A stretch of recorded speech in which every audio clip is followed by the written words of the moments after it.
Hello friends, જય શ્રી કૃષ્ણ, રાધે રાધે. તો આજે આપણે બનાવીશું લગ્ન પ્રસંગમાં રસોઈયા બનાવે તેવું રસાવાળું ટેસ્ટી વાલનું શાક, જે મારી સિક્રેટ ટીપ સાથે આજે આપણે બનાવીશું, જેથી આપણું શાક સરસ લગ્ન પ્રસંગમાં બને તેવું જ બનશે. તો તેની માટે આપણને જોઈશે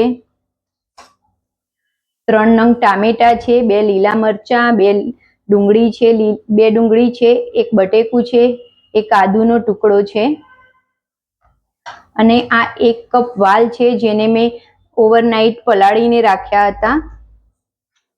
આ મીઠું છે,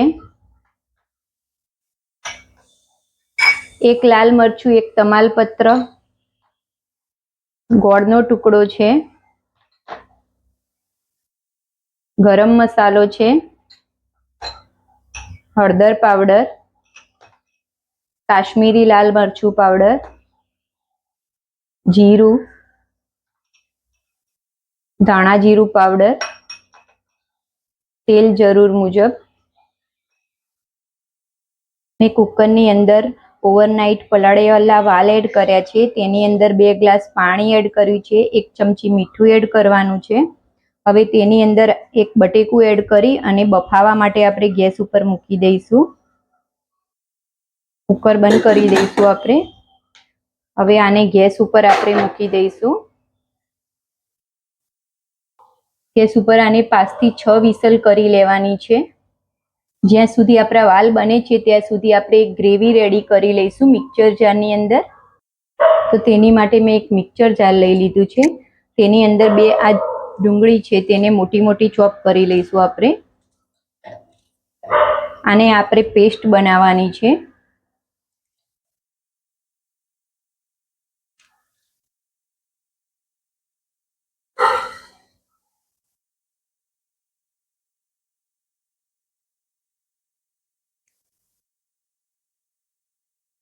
આ 3 નંગ ટામેટા છે, જેને મોટા મોટા આપણે આની અંદર ચોપ કરીને એડ કરી દઈશું.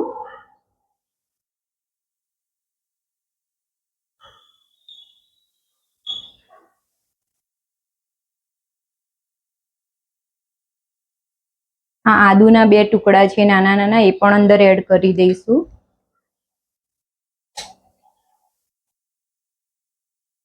આ 2 નંગ લીલા મરચા છે નાના, એને પણ કટિંગ કરીને અંદર એડ કરી દઈશું. હવે આની આપણે પેસ્ટ બનાવી લઈશું મિક્સરની અંદર. તો મેં મિક્સરની અંદર પેસ્ટ બનાવી દીધી છે. હવે તો આપણું કુકર ઠંડુ થાય છે ત્યાં સુધી આપણે સબ્જીની ગ્રેવી બનાવી લઈશું. તેની માટે મેં 2 ચમચી તેલ લીધું છે, 2 મોટી ચમચી તેલ લીધું છે.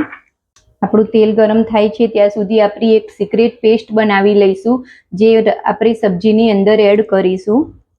તેની માટે મેં 1 ચમચી હળદર પાવડર લીધો છે, 2 ચમચી ધાણા જીરું પાવડર લેવાનું છે, 1 ચમચી કાશ્મીરી મરચું, 1.5 ચમચી કાશ્મીરી મરચું લેવાનું છે,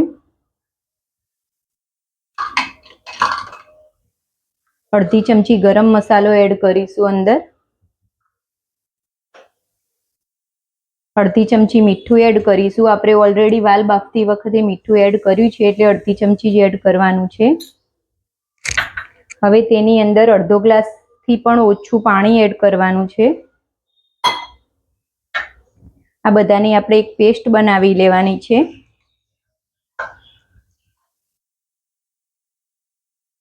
આપણી પેસ્ટ રેડી છે, તેને સાઈડમાં મૂકી દઈશું. હવે સબ્જીનો વઘાર કરી લઈશું. આપણું તેલ ગરમ થઈ ગયું છે, તેની અંદર આપણે 1 ચમચી જીરું એડ કરી દઈશું.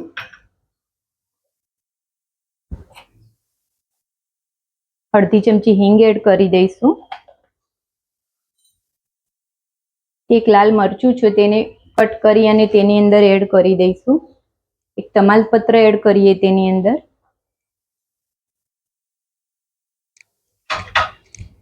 હલાવી લઈએ.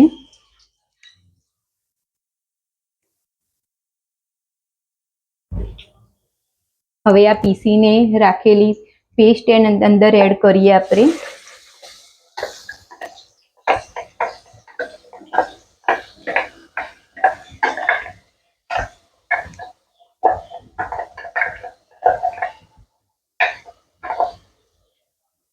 પેસ્ટને બરોબર સાતળી લઈશું, જેનાથી બધી જ તેની કચાશ દૂર થઈ જાય. ડુંગળીની બધી જ કચાશ દૂર કરી લેવાની છે.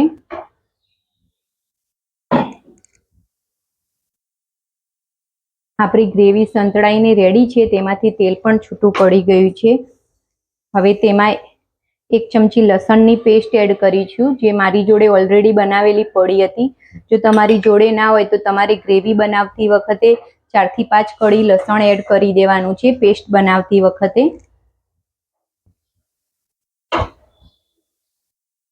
તેમાં 1 બટેકું જે આપણે વાલ બાફતી વખતે અંદર એડ કર્યું હતું તેને છોલી અને મેશ કરીને આની ગ્રેવીની અંદર એડ કરી દેવાનું છે, જેનાથી આપણી ગ્રેવી સરસ ઘટ્ટ થશે અને આપણે ચણાનો લોટ અંદર એડ કરવાની પણ જરૂર નહીં પડે.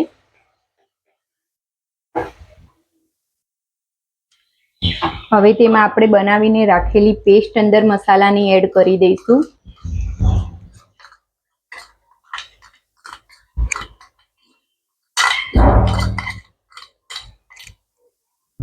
જેનાથી આપણા મસાલા બળશે નહીં અને સરસ તેનો કલર આવી જશે.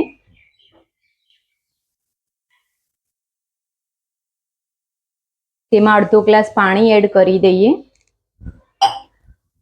તમારી સબ્જી જેટલી ઘટ્ટ જોઈતી હોય એ પ્રમાણે આપણે અંદર પાણી એડ કરવાનું છે.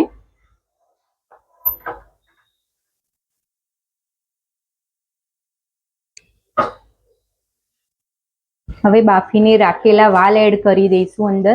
એમાં પણ થોડુંક પાણી છે એટલે આપણે એ પ્રમાણે પાણી એડ કરવાનું છે.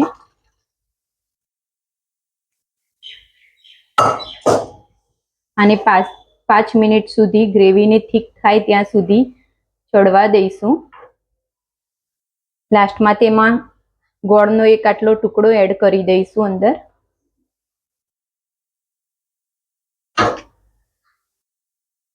તો ફ્રેન્ડ્સ, રેડી છે આપણું વાલની સબ્જી. સરસ તેની ગ્રેવી પણ ખૂબ જ ઘટ્ટ થઈ છે.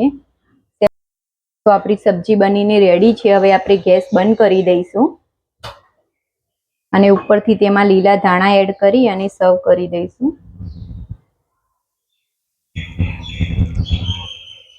મિક્સ કરી દઈશું. હવે તેને સર્વ કરી લઈશું. તો આપણે તેને હવે સર્વ કરી લઈશું.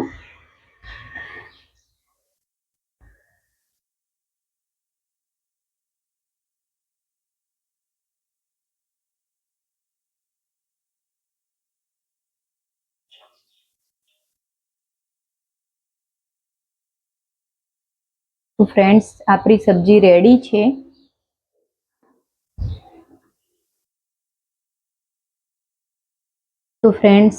આપણી સબ્જી. અમે તેને રાઈસ સાથે સર્વ કરી છે. તમે રોટલી, પરાઠા કે ભાખરી સાથે પણ સર્વ કરી શકો છો. જો ફ્રેન્ડ્સ તમને આ મારી વિડીયો ગમી હોય તો મારી વિડીયોને લાઈક કરો અને મારી ચેનલને સબસ્ક્રાઈબ જરૂરથી કરજો. Thank you. Bye bye. જય શ્રી કૃષ્ણ.